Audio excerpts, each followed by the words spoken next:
You're listening to Cattails. Hi, I'm Kat, and you're listening to Cattails. Pearl Handled Revolver have the blues, or rather psychedelic heavy rock blues, and after 4 EPs, 3 studio albums, and their celebrated live album Bootlegʼ, the band is celebrating 10 years of performing.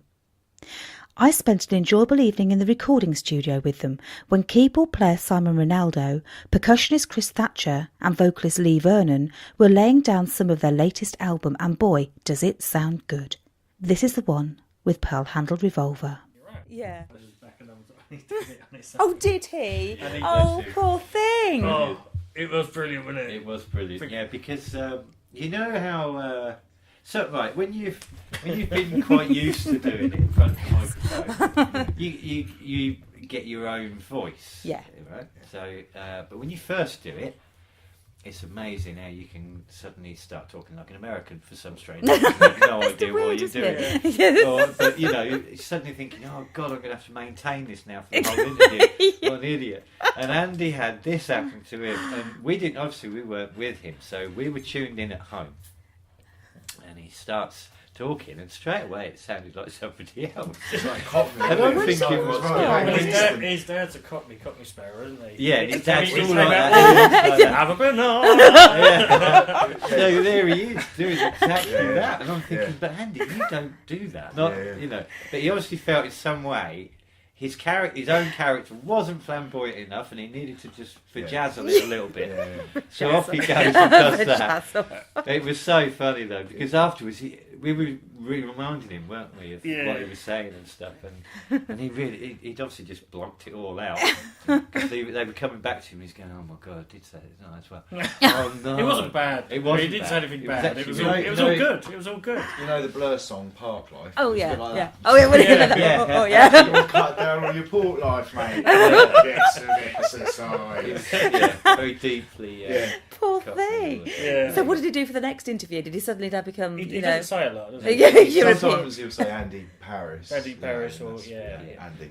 He's the quiet. Is he the quieter one of us? All, I suppose he. I guess so. He's a Yeah. sensible one. He's He knows to keep his mouth shut. The rest of us say stuff before we've really thought. Well, I'd certainly say things before I've really Best thought about way. it. Yeah. I won't Well, vouch Ollie for anybody else, Ollie yeah. was terrible. Ollie we had to was gag always ahead him. Oh Because really? he would just keep going. You know? You go, Yeah. it's Don't enough, it's talk enough. about that. Don't talk about that. But no, Whereas Andy is kind of the other end of the spectrum, so he has to really feel that what he's bringing to the table is worth it. Value. and Yeah. thought out Yeah. and But we worth just it. talk rubbish Yeah. and don't actually care too Yeah, much. generally. But that's the way to be, though. Actually, when it gets to this sort of stage, you know, just be yourselves. It always comes across better. And when you've got a group of people, it's always better when you're interacting and stuff, because it just sounds natural. It's when you're suddenly like, oh. But you know, you're all performers. We're performers, but we're all mates. That's the other Yeah. thing. We're all best buddies and like brothers, actually. 'Cause Yeah. this year will be our 10th anniversary. Actually, it's a little bit more than that, but it's our 10th with you, is it, or 10th? It's 10 since I joined. Yeah. Yeah. So we've that's got when we kind sort of. Well, no, actually, see it as 10, a- May 2009 I joined. So it's, it's BC. 10th. Before Chris. Yeah, Before Chris. yeah. I like that. Yeah. We did the So, first yeah, this is my place to EP 10 years. with another drummer, Fergus. Right. And and he did a great job of getting us started. But he's gone to America now. Yeah, he's. People leave us, go leave the band, country. They really leave the band. You know, they leave Yeah. some instances. It's like, they get leave out of Europe. this country. Yeah, Get out of yeah, this band, yeah. get out of the country. You know, how some venues book you and they say you can't play within 50-mile radius in the next Yeah. 6 months. We do that with our ex-players. Can't play, Can't bring the on the same same concrete. landmass. Yeah. Oh, blimey. So yeah, he's with us. But yeah, Chris, we found. I remember you came to see us at a Did a festival. festival, yeah, near Luke Pask Festival, wasn't it? And he was playing with I his. was playing, yeah, with my bands, and we stayed and watched you guys, and I remember thinking, oh, this is great, really liked it, and then about, I don't know, within a year, I'd got the band that I was like fronting at that point. I decided I wanted to do something different, and then I saw the advert for Pearl Handled Revolver looking for a drummer, and I thought, oh yeah, actually, because I used to drum. You know, I was before the band I was in, I was a guitarist and singer. Okay. But I actually thought, no, maybe drumming would be good. Yeah, and auditioned for these guys. And then, Never drummed before in his life. Never drummed before in my life. Fortunately, I played the guitar like I play drums, and I sort of hit it. So it was a pretty easy transition. But yeah, and that was it. That was 2000. Nearly 10 years ago. Oh wow. Yeah. Frighteningly, yeah. Yeah, that's amazing though. So 10th anniversary this year then, is Yeah, it? yeah. Yeah, so we're having a big gig on the 23rd of December at Esquires in Bedford. Wow. Which is going to be a That's that sort bit of a home party, venue, isn't it? really. It's, that's going to be a special one. Yeah, so we've got a huge lighting rig coming in. We've got all sorts of footage that's going to be played there. We're going to be hopefully doing a few surprise little things, and certainly playing some new tracks from the album coming up. So it'd be a good time for people to see where we're going now, if you like. And hear the new stuff as well. Yeah. We've played two of them or three of them? Two of them now we've tested out. We like to do that beforehand. Well, I was saying earlier that we weren't allowed when we were signed to King Mojo. Yeah. We weren't allowed to play new material until it was released. Yeah. Which we understood to a degree, but then we weren't Santana or somebody that was basically getting jumped on straight away the minute anything hits YouTube and being reproduced and sold again. And I think that's really what they were concerned with. But to us, it felt like, okay, you know, you said don't do it, we won't do it. But we've since discovered that it makes no difference. In fact, it helps. Because I think they develop, don't they? The songs develop. And media's so different now. It's quick. It's very short snippets of things. People aren't seemingly interested for much longer than 60 seconds anymore. Yeah. So the idea of a taster really does come into its own. Yeah. And I think you can quite freely, pop the odd track out there, and it does just get people buzzing about it, which that's great. That's what you want. And does it change? So when you say you've gone out there, you've had it, you've done your bit of taster. Yeah. Do you then sort of feed off the audience and go, oh, actually that bit worked, that didn't, and then change it? We've done, certainly because the third album was the first one we did, without Ollie, and it was kind of writing that album and playing tracks in their early stages to sort of feel them out and see how they grew. It was basically how we wrote that third album, because we were, we were experimenting with the lineup of the band. Essentially, we had a totally different dynamic. So we used as soon as we had an idea that we could get from the beginning to the end of without sort of having, as soon as we had that point, we started playing them live, and they did evolve. And that was kind of how that whole album came together, and that's why it sort of feels cohesive as well, because it was very much written as this extended thing that would just keep growing, and it was all centred around the idea of being able to do the tracks live with virtually no overdubs, because we've gone down to a 4-piece. The obvious thing to do would be to start overdubbing everything. Yeah. So it was kind of like a decision to go, do you know what, we don't need to do that. We're confident enough with the way things are just to do it live, and that was the aim, and that's what I felt like we got, and it was great. And now with this new ones that we're playing, we've kind of flipped that on its head, and we are dripping them out, slowly, but we're kind of taking the songs to bits in the studios and won't do anything until we've got that finished, and then we're doing it. So it's totally the other way around. But again, it's changed the way the new album's going to sound, because it's that we're sort of producing ourselves in the studio far more. It's still all based around live instrumentation, but then once we've got an idea down that we're happy with, rather than playing it to other people, we're taking it to bits and just experimenting and seeing what we can come up with. Because it's it's a level of confidence that I think we've got to, in the sense that we just really want to push everything and see how far we can take the sound, and and it feels exciting, so it's nice, but then we know that's going to take time, and it's going to it's going to be a long process. So once we've got new songs that we're ready with, we're playing them now, to give that sort of, hopefully, get people excited. So you're your own worst critics in a way, then, aren't you? Yeah, you're terrible for it. Yeah. We really analyse. We don't sort of talk about it. We just analyse what we're doing, and it tends to come out in the recording. And we're being really brutal with this one, aren't we? In particular, anything. If anything, that we record, we just we don't feel it works, or there's anything about it we're unsure, that's the first thing that goes, and we'll just look for something else. But it's really, I don't know, it's really exciting doing that, because some of the songs have totally changed shape, haven't they? Yeah. And it's just feels different and exciting. Yeah, I think possibly the most exciting thing for me has been when I completed this new studio. We had then the ability to record literally everything we were doing. So rehearsals, our jams, our writing sessions, without exception, we recorded. Even if we didn't want to set everything up necessarily, but we had a space to record in again, which is what we needed. And now, part of this turning it on its head recording process that we've been up to this time is with the writing process, we've managed to kind of jam each number out of nothing. It's become something that's made us really excited just in that first session.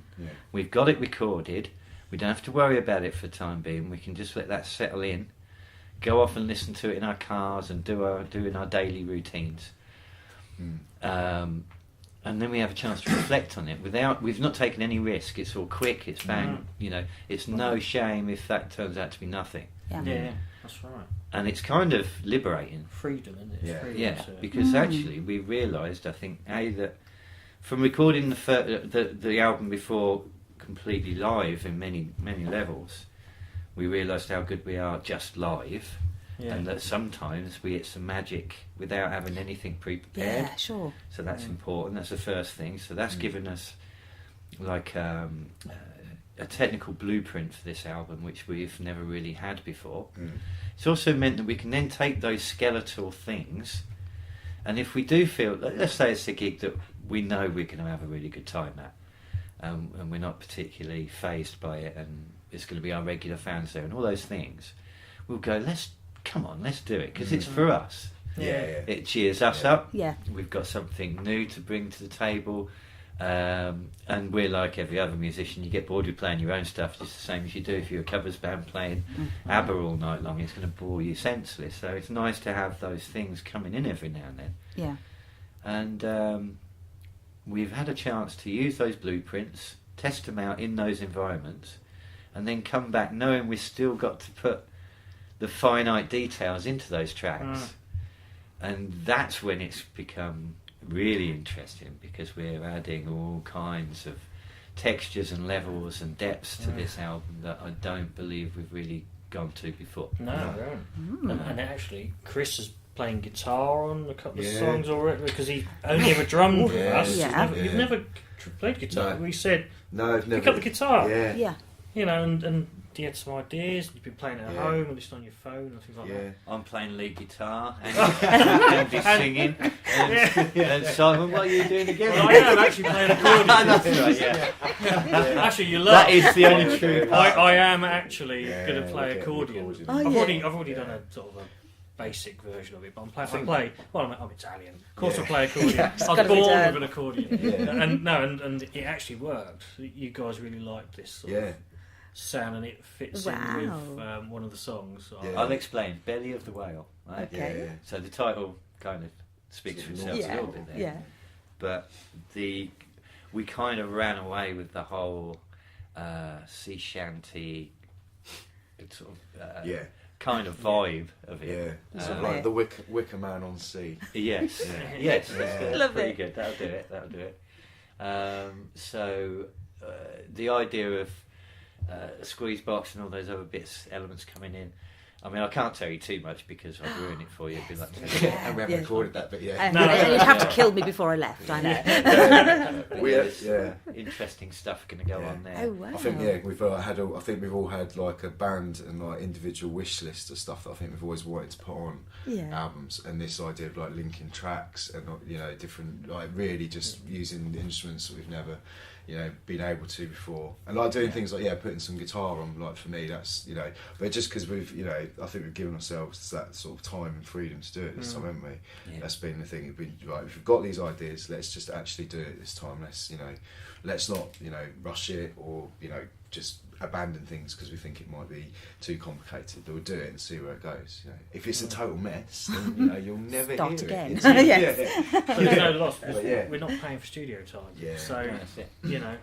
But you see, you people out there are quite demanding. And when we haven't been like littering the world with our albums, like some, I can't say that, no. But you get the idea. Once we have a little period where it seems to be that we've took a bit longer than we normally do to release one. It's amazing how quickly people are like, so what's happened? Yes. Yeah. That's Nothing's right. happened. Yeah.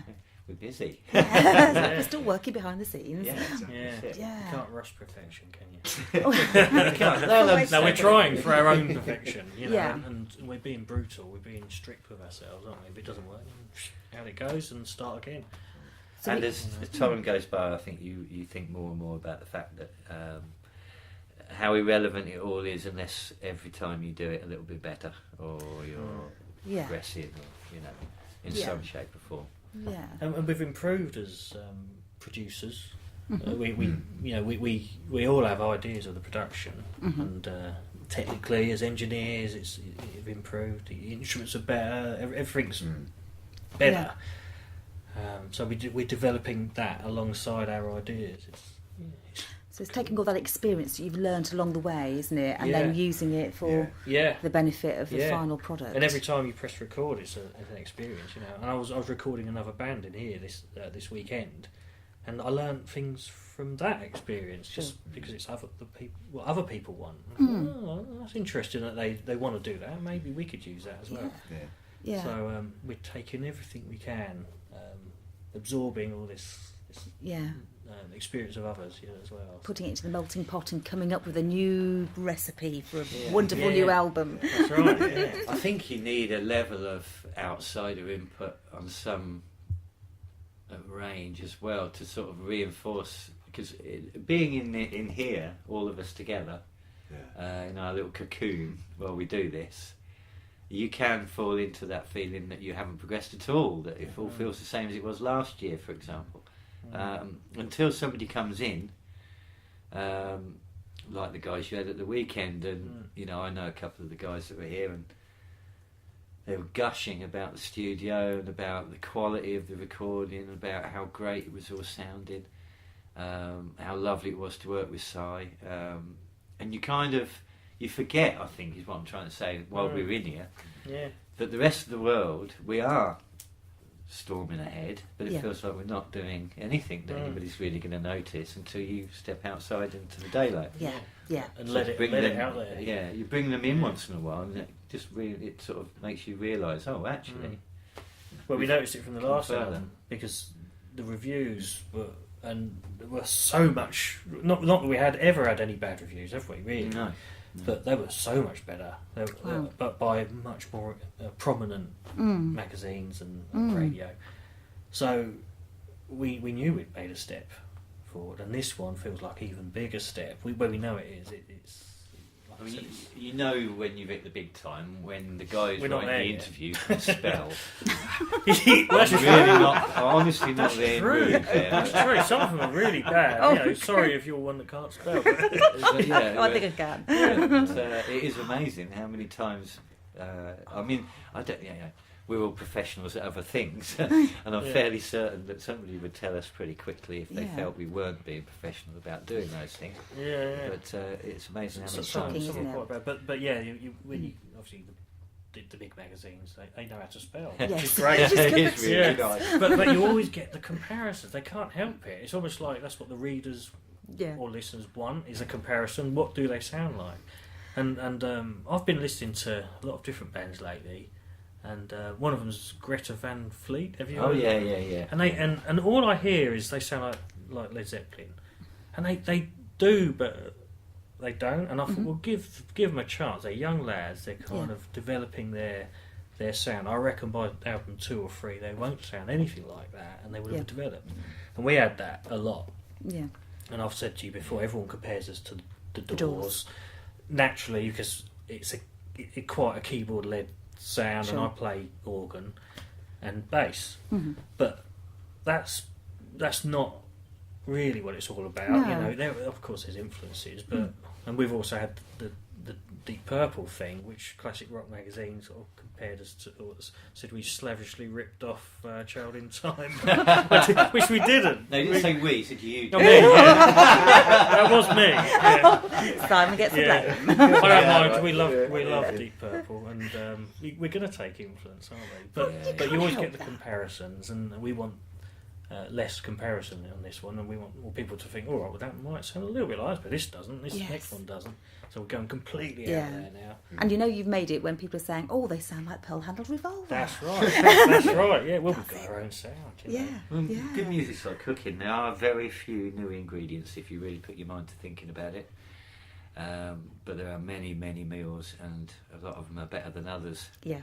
So we're not saying we're making anything that has never been heard before, because we're not. But it's the way we're cooking it up.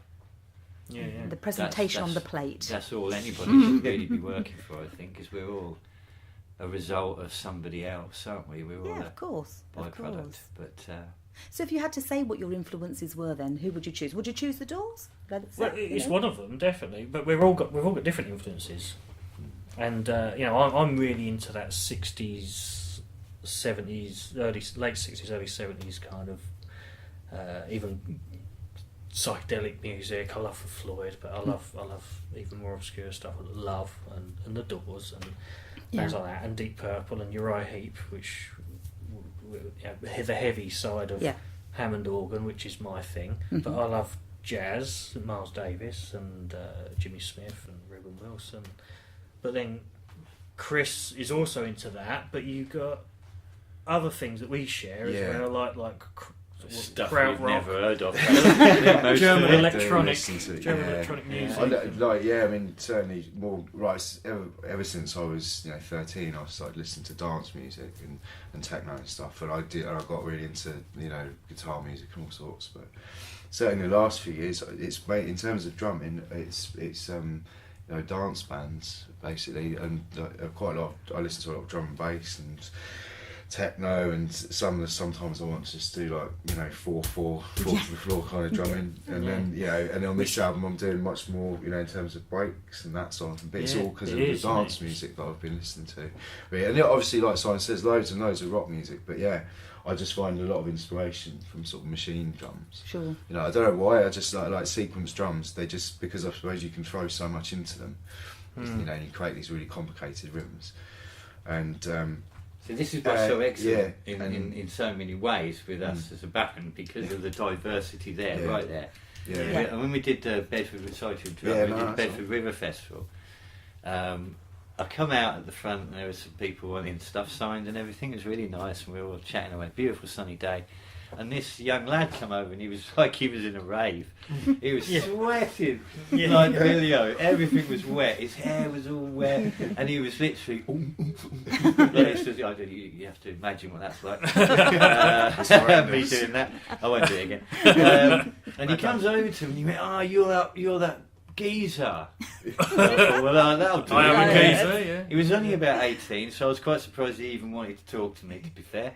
And he went, that geezer's just been up there. He said, mate, getting trance and everything, man. I said, he went off the planet. And off he went, pumping the air and stacking the shells and doing all that. Just going, wicked. Like this. Big box, little box. So, really cheered me up, I will be honest, because that's a moment when and that was for one of the new ones. That's when you realise, well, we're not just playing blues or rock or any of those things. If we could make him think, wow, that's all right. Well, because he didn't like rock music. He wasn't. No, that's right. It's something completely different. And it's a younger market, and that is. There's nothing better than seeing young people in the audience enjoying what you're doing. And it stops you thinking like you should get your hair cut and get a proper job. Things like that. So in a way, it's good not to be actually positioned or boxed into a genre, isn't it? Same as if we all like the same music, it would be a disaster. Yeah, that's right. And I think that's possibly some bands' problems. Could be. You get often people thrown together. Often a band that's come out of a big band. And then guys from different big bands have formed again.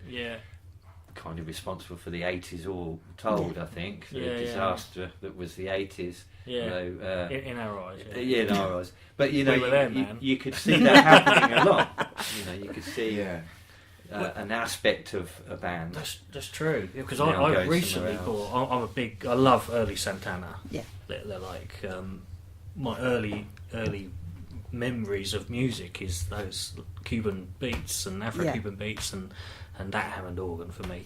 And Carlos is amazing. And then they went off the board a bit, in my opinion, and they kind of went a little bit nice. You know? Yeah. And they had their rock fusion era, and then it kind of went all a bit nice. Yeah. And I went off what they did in that period, and then I think it was 2 years ago or last year, they released Santana 4, which was supposed to be their after Santana 3, which was like their best ever with the original lineup. They got the original lineup together, pretty much, and I read these statements from Carlos Santana saying, this is like getting the old band back together, it's got the same power and energy. I was like, oh, so excited. Yeah. This is like the early Woodstock era Santana. And it isn't. Oh. It's a nice album, isn't it? It's a nice album. It's got some really good songs, but it is not that, because unfortunately they'd all gone off to play in other bands and do other things, and one of those bands was Journey. You know, two of them went off to play Journey, which is completely different, and they've kept some of that. You can't take that away. So is that a bad experience? I don't know. It's what happened, but what's come back is a much filtered down version. And the biggest mistake, in my opinion, is they've recorded it in a beautiful, pristine studio with fantastically clean instruments, and it's lost that power, the grit. The grit. So that's why we like to do it in here, in our domain, you know, and still got the grit, you know, still got the. See, I wonder whether you said something really interesting there about the fact that they've come back and they're not able to necessarily capture that magic again. Yeah. Do you think that magic just disappears? They played all the notes right, just not necessarily in the right right order.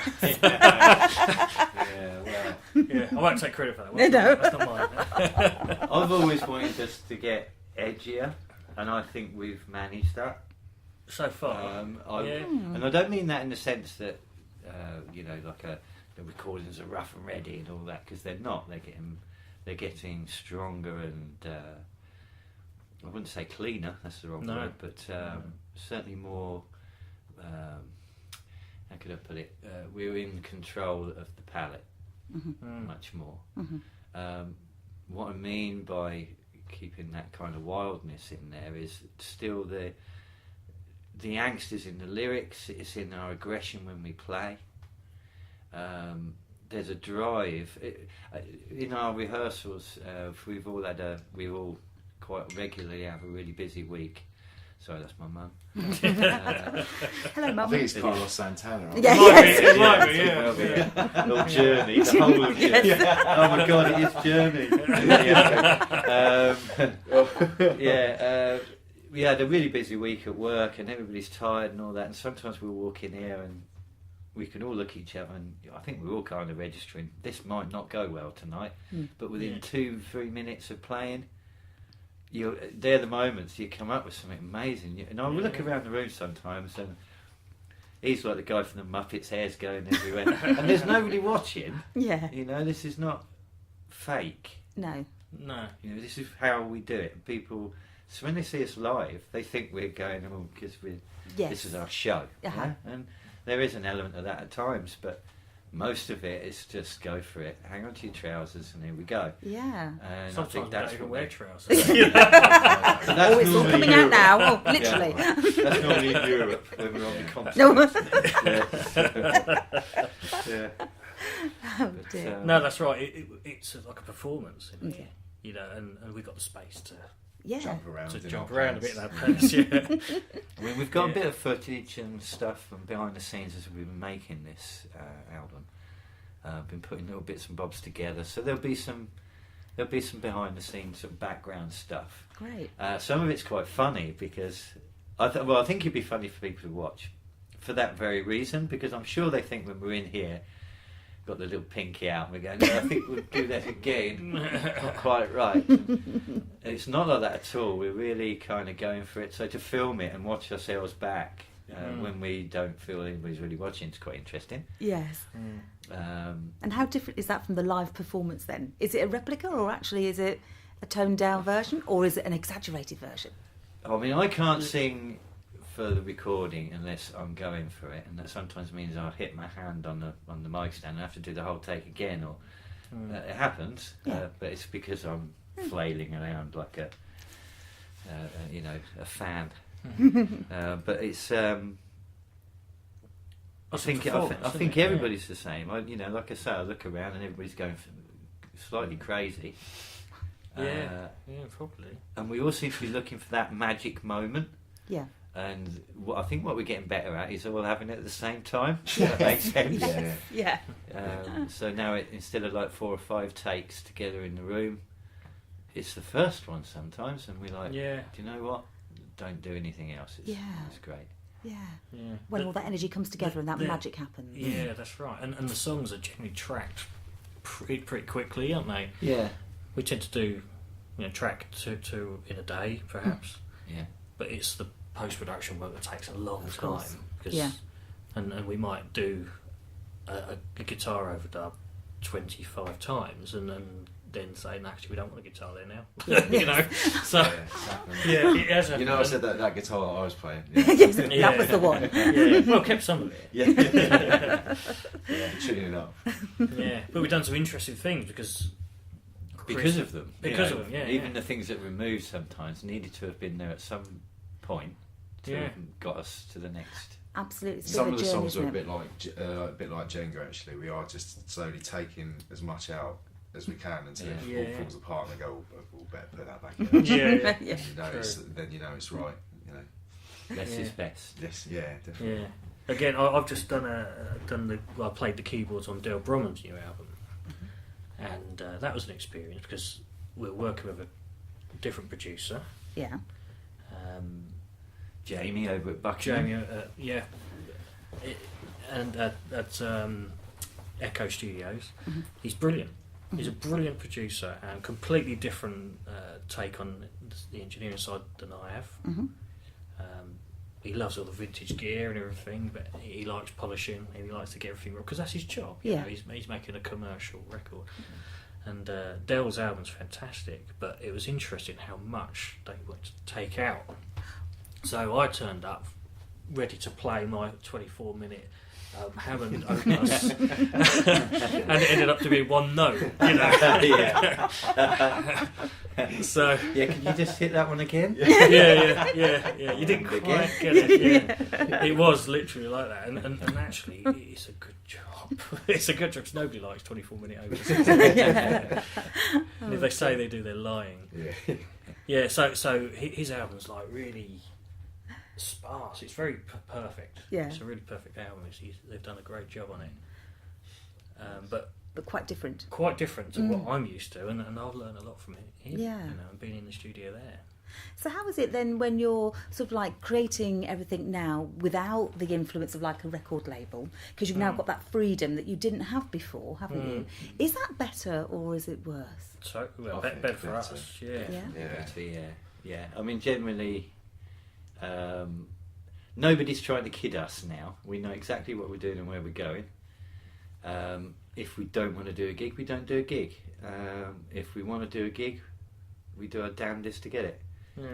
And that's really what we've always been about. It's about the quality of what we do rather than the quantity. And it's about playing with people that we've all had a lot of respect for.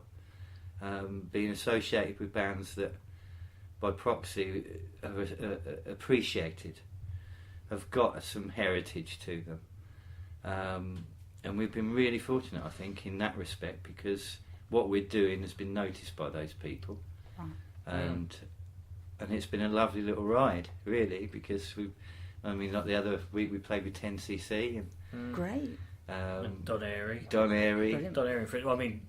Love Deep Purple, of course, and Don's actually sort of a neighbour, and he lives over there I'll somewhere. call him on a the few way villages away. And but I'd never met him. We'd never we'd never come across him. We obviously we know who he is, Yes. you know, and what he's done is amazing. He's such a fantastic career he's had, playing with everybody. It's spectacular. And there he is, and we're on stage, and he walks up, and he's like really digging what we're doing. Terrific. And when we got off stage, I was lifting my Hammond B3 with our roadie, and he virtually ran over. I mean, he's a Hammond organ fan. Obviously, he has one in a few himself. And he came over and he was asking questions about it. We got talking. It was lovely, wasn't it? Wow, 'Cause, that's great. But it was interesting that he noticed things that we were doing that we would think he'd even notice. You know, he it's hadn't gotta be a great realised that moment. I was playing bass. And he was like, "So what? You were actually playing bass all the way through that?" Then I was like, "Well, yeah." And he was like, "Oh well." And I'm thinking, wait a minute, you're Don Airy. He's a god, you know. But what a lovely guy. Yeah. Oh, that's great. Really nice guy, and glad to have met him.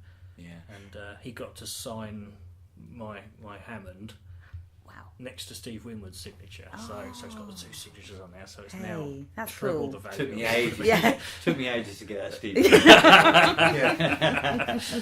But, So yeah, that was really nice, and yeah, you get to play with these people. You know. yeah. And obviously, we do a lot of work with Stray and Yeah. Del because we're fans, but he's our mate. Del, well, they're all our mate. Yeah. And Carl steps in sometimes if Chris is not available. He'll sort of step, and we help each other. So we're doing some shows with them later in the year. We're doing a couple, aren't we?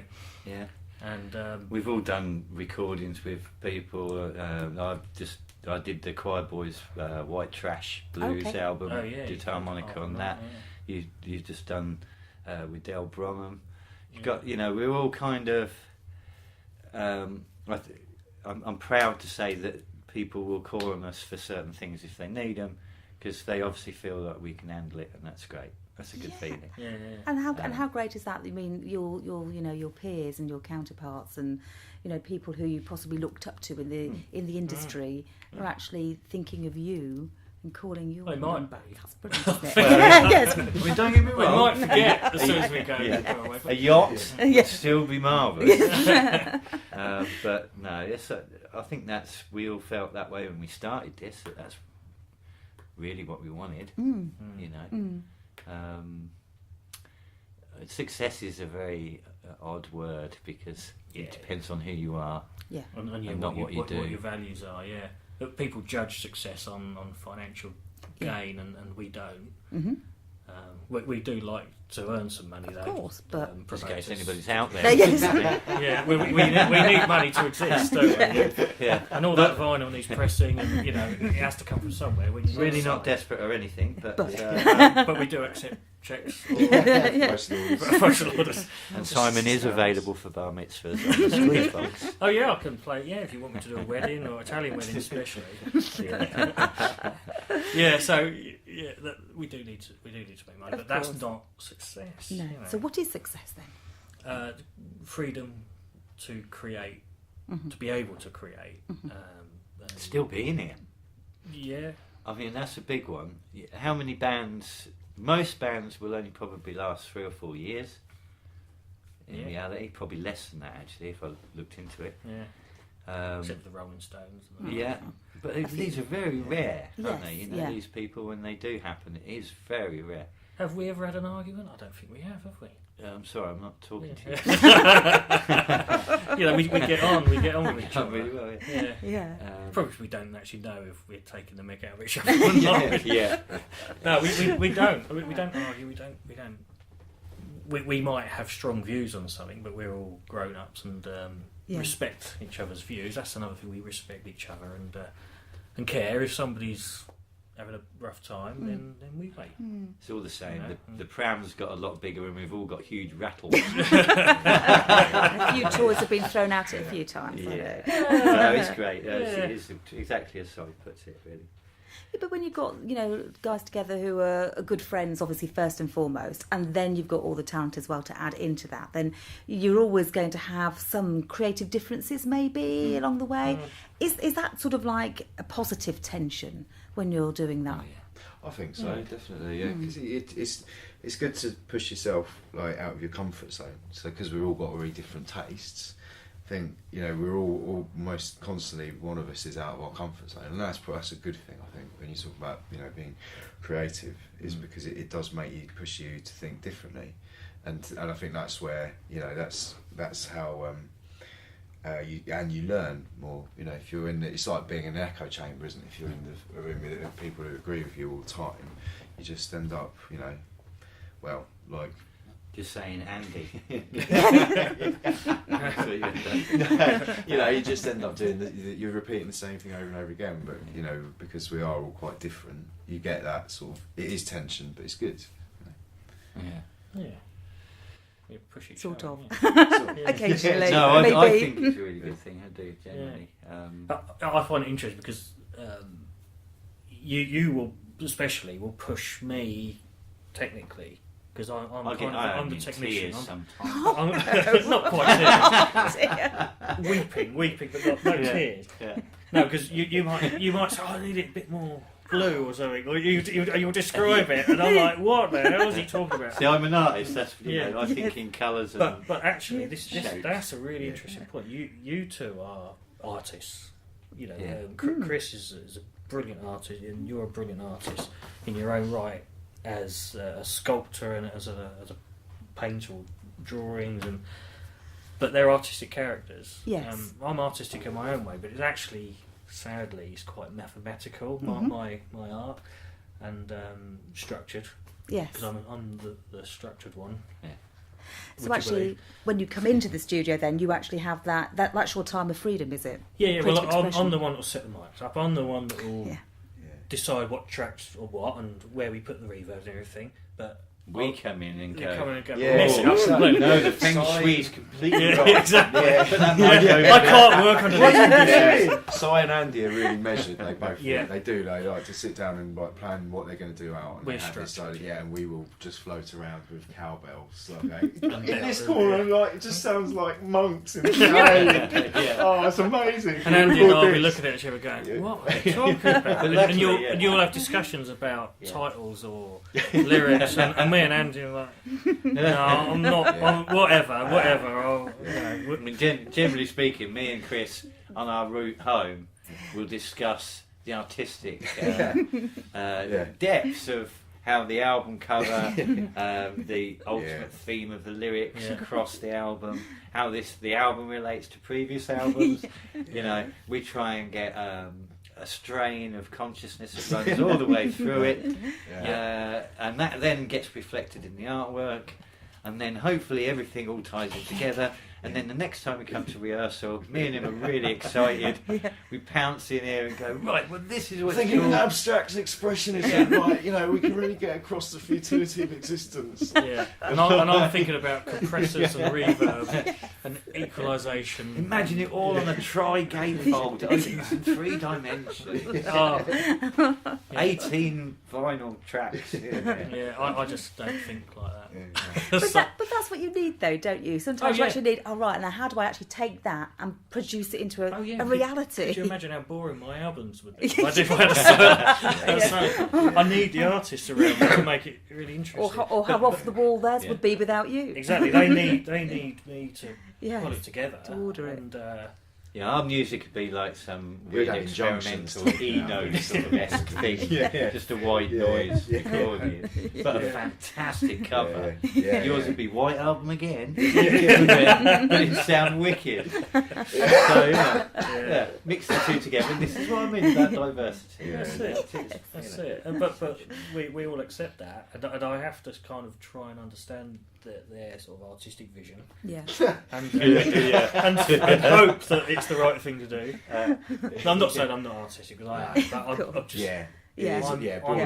I do more thinking about the production as an engineer. He's more your Leonardo than your Lucian Freud. And he's definitely Francis Bacon. And who are you then? I'll be telling you. I'm still looking into that. Perhaps Minton. Quite liked him, although he was terribly gay, but in an English way. So he was all right. Oh, what a mixture. I've got all that in my head now, sloshing around, and that's it.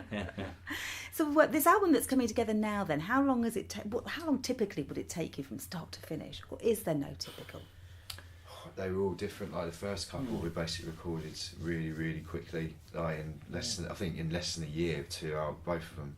We sort 6 of finished. to 8 months, really. Weren't We they, finished one and started straight onto the other, and it was like 2 songs a week. Pretty much recording, writing, and then recording. But we were a little bit pressured. And that was because that was what we were told to do. Like the third one, we just decided to go again, just take our time. And it started to come together quite quickly towards the end, didn't it? But it was it was, and then with this one we've gone even further and just said it'll be done when it's done. That's it. And I think it pains me massively because I have to have deadlines. It's no good for you. We strike the balance between keeping on making progress and and just sort of messing around. Well, because messing around is important. It is important. So that's kind of, and you've got to give yourself time to do that to get it right. So that's what that's sort of where we are. So when will it all be finished then? That's the big question. Well, we don't know. We're still in that messing around phase. Well, I think we've recorded 5 songs so far that are pretty much finished. Yeah. They are. I mean, we're going to be tonight putting on, I'd say, a tambourine there and some big bass drums and things like that. We're going to be doing little bits. That's what we're doing. The icing on the cake at the moment. Do you want to do some booms? Can I do a boom on there? Yeah. We've got to get you on. Oh yeah, I've got to You do get something. no credit. Oh, doesn't matter. I'll know. We might swing it. Yeah. So 5 songs. So we've got. It's difficult because one song could end up being 20 minutes long. We don't know what the next one's going to be. So that could be it. It could be 6 songs, or it could be probably 8. So if you say as a safe bet, like 2024, 2025, that's the right. It won't be that long. It can't be that long. It can't be that long. It's never going to be finished, is it? I can feel it coming. There's no discipline at all, is there? I think the real clock is make sure that it's still current for us when it comes out. Yeah. If anything, that's the deadline. Sort of marker, if you like. I think we've pretty much written the next songs, and they could be quite long, and no doubt will be released on vinyl, so it has to fit. It's going to be 42 minutes. We've got 25 minutes, so we've got 15 minutes left. Which is one song basically. Got quite philosophical on this one as well. Oh really? Yeah. Why? It's deep. It's deep. Oh, is it? That's all I can say. Well, whales swim quite deep, don't they? Well, they do. Yeah, that wasn't where I was going. But no, there's some. With If the Devil Cast His Net, the connotation really with that album was all on the premise that the world seemed to be throwing a lot of stones in glass houses and not really worrying about what the world themselves were up to, if that makes sense. Yeah. Heads and phones, Twitter accounts, all this sort of stuff that seemed to be taking us away from us being human. So that's the essence of that album, really, is the core, if you like, that me and Chris would talk about on the way home. Yes. Is kind of that. This one, I think, it starts at a similar point. It's talking about how society needs to kind of have a look before we all get run over because we were looking at our phones. Because I nearly ran a bloke over today, for example. We just walked straight out across the road. Oh, wow. And I literally brushed his leg with the car. That's how close it was, because I literally couldn't believe he'd carried on. And he almost sat on the bonnet and gave me the finger, but did not lift his eyes from the phone. He then continued to walk across the road, and there was a car coming the other way. And I thought, well, now, once he's a silly man, but twice, really, you know? So I know it's taken to extremes, but this this feeling that there's one song which I haven't quite finished yet, which is called "Alone with Friends," which is kind of that feeling that we all feel like. Yeah. Facebook, for example, gives us this wonderful cushion that tells you that everybody's looking at you. Yeah. They all want to know what you're doing. They all think you're fantastic. And they don't. And they don't. They don't care. And Well, they hate you Yes. because it's not actually you. oh yeah, but I've deleted those ones now. That's fine. Is that why I'm not in? Yeah.